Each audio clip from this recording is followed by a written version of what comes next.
السلام علیکم ورحمۃ اللہ وبرکاتہ۔ پیارے مسلمان بھائیوں، بہنوں، بیٹوں اور بیٹیوں، میں غلام مصطفیٰ ہوں۔ آپ دیکھ رہے ہیں میرا چینل پیام اسلام۔ اللہ اور اللہ کے رسول کا پیغام آپ تک پہنچانے کی کوشش کرتا ہوں۔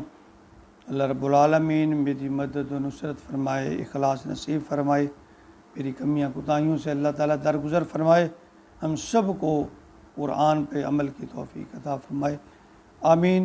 آج کا ہمارا سبق سورہ یونس آیت نمبر 78 پر مشتمل ہے۔ اعوذ باللہ من الشیطان الرجیم، بسم اللہ الرحمن الرحیم۔ قالوا اجئتنا لتلفتنا عما وجدنا علیہ آباءنا وتکون لکم الکبریاء فی الارض وما نحن لکما بمؤمنین۔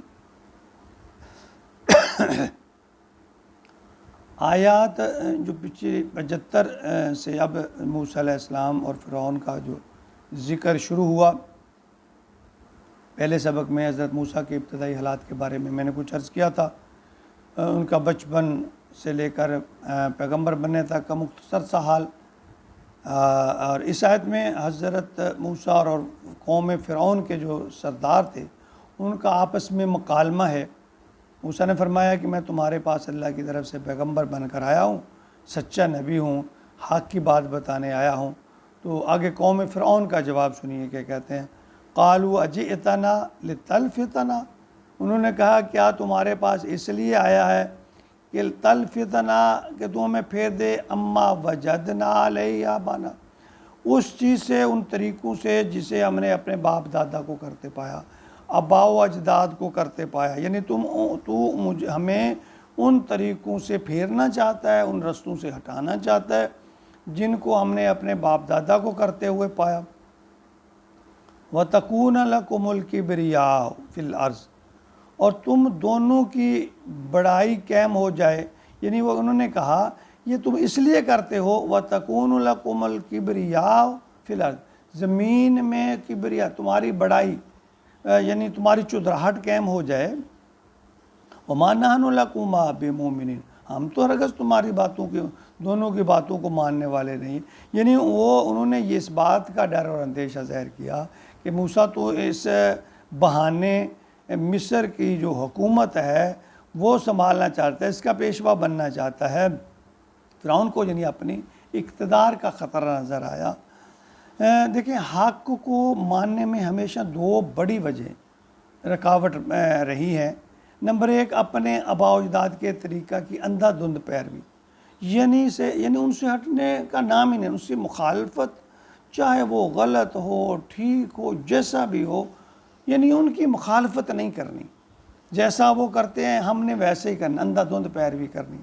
اور دوسرا یہ کہ دنیاوی لالچ، چودراہٹ، اقتدار کے چھن جانے کا ڈر یا انا، یعنی یہ دونوں چیزیں جو ہیں کسی بھی مبلغ یا اسی کی بنا پر پھر جو مبلغ یا داعی پھر طرح طرح کے پھر الزام لگا دینا، اور سب سے بڑا اور کامن الزام ہے وہ یہی ہے کہ تم جادوگر ہو، تم نے جادو کیا۔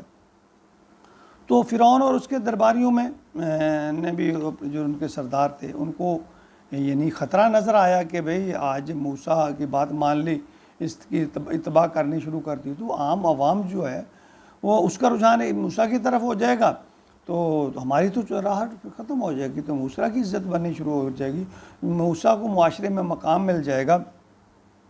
تو انہوں نے سیدھا موسیٰ اور اس کے بھائی پر جو الزام لگا دیا کہ تم تو جادوگر ہو، تم مصر کی حکومت حاصل کرنا چاہتے ہو۔ تو آج بھی یہی طریقہ رائج ہے کہ ہم اپنے آباء و اجداد کی جو طور طریقے ہیں، جو کام یا رستے ہیں، ہم ان کو چھوڑنا نہیں چاہتے اگرچہ وہ غلط ہوں۔ دیکھیں، کوئی انسان کوئی کامل اکمل تو نہیں ہوتا، انبیاء کے علاوہ تو کوئی انسان کامل اکمل نہیں، غلطی ہو سکتی ہے، ہوتے ہوتے یعنی کس چیز کا حلیہ بگڑتے کسی بات کا حلیہ بگڑتے بگڑ جاتا ہے۔ تو ہم ان روایت کو نہیں چھوڑنا چاہتے جو ہمارے آباء و اجداد سے چلی آ رہی ہیں، اگرچہ وہ غلط ہوں۔ یعنی بات سمجھ میں آ بھی جائے نا تب بھی ہم پھر ہماری انا آڑے آ جاتی ہے، یا پھر ہٹ درمی اور تعصب آڑے آ جاتا ہے کہ اس کی بات مانیں گے لوگ کیا کہیں گے، یا یہ ہم سے زیادہ کوئی عقل مند ہے، زیادہ کوئی نیک ہے، ہم اس کے پیچھے لگ جائیں. یعنی اس طرح کی باتیں آج بھی ہمارے اندر جو ہیں وہ موجود ہیں. تو فرعون کا معاملہ بھی اسی طرح کچھ پیچیدہ تھا کہ اس کا اس طرح بھی کچھ تھا کہ اسے اپنے اقتدار بچانے کے لیے اس نے بنی اسرائیل کے ہزاروں بچوں کو ہلاک کیا تھا. اور آج جب اسی بنی اسرائیل کی قوم سے ہی موسیٰ اور فرعون اس کے پاس اللہ کا پیغام لے کر آ گئے، اور اسے وہ یہ بھی جانتا تھا کہ موسیٰ میری گود میں پلا ہے، یہاں پلا ہے، تو اسے ان کی نصیحتیں کرنا ایسے لگتا تھا جیسے کہ بھئی میرے اس کے اقتدار کو چیلنج ہو یا اس کو کوئی کھٹکا ہو. لیکن اب تو اسے تھوڑا سا نا یقین سا ہونے لگا تھا کہ یہ بنی اسرائیل بیا میں سے ہی ہے، تو ہو نہ ہو یہ وہی بچہ نہ ہو جس کے بارے میں نجوم نے مجھے کہا تھا. تو حضرت موسیٰ اور اس کا بھائی جو ہے وہ اس کو انہوں نے دبانے کی کوشش کی. شروع میں تو ڈرایا دھمکایا، جب نہیں مانے یعنی موسیٰ کو جھوٹا کرنے کی ہر طریقے سے اس نے کوشش کی. لیکن جب کوئی بات بن نہ پڑی تو پھر آگے چلا جی جادوگروں کو بلاؤ، جو وہ اگلی آیت میں ان کا آئے گا تذکرہ. لیکن ہمارے لیے جو سمجھنے کی بات ہے کہ آج ہم بھی چھوٹے فرعون نہ بنیں کہ بھئی بس بات کو انکار ہی کرنا ہے. یعنی چونکہ یہ فلاں مسلک آدمی کہہ رہا ہے، چونکہ یہ فلاں آدمی کہہ رہا ہے، ہم اس کی کیوں مانیں، ہمارے بڑے تو ایسے کہتے ہیں. یعنی یہ بات جب تک ہم دل سے تعصب، انا، بغض یہ نہیں نکالیں گے ہدایت نہیں آئے گی. ہدایت کے لیے ہمیں پہلے اپنے دل کو صاف کرنا ہوگا، اخلاص پیدا کرنے ہوگا، اور اخلاص کے ساتھ بات کو قرآن اور حدیث پہ پرکھنا ہوگا، دیکھنا ہوگا کیا یہ بات قرآن اور حدیث کی کسوٹی پر پوری ہوتی ہے، ان کے فرامین پر پوری اترتی ہے. اگر ایسا ہے تو ہمیں اس کو تسلیم کرنے میں کوئی آر نہیں محسوس کرنی چاہیے. اگرچہ ہم پہلے کوئی عمل کرتے رہیں اللہ معاف کر دے گا، تو ہمیں اپنی غلطی کو مان لینا چاہیے، اس کی اصلاح کر لینی چاہیے.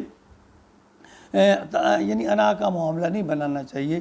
اللہ تعالی ہمیں دین کے معاملہ میں عاجزی نصیب فرمائے، اخلاص نصیب فرمائے، اور سمجھ اور سوچ نصیب فرمائے، ہماری اصلاح نصیب فرمائے، تاکہ کل قیامت کے دن اللہ کے ہاں سرخرو ہو سکیں. آمین یا رب العالمین.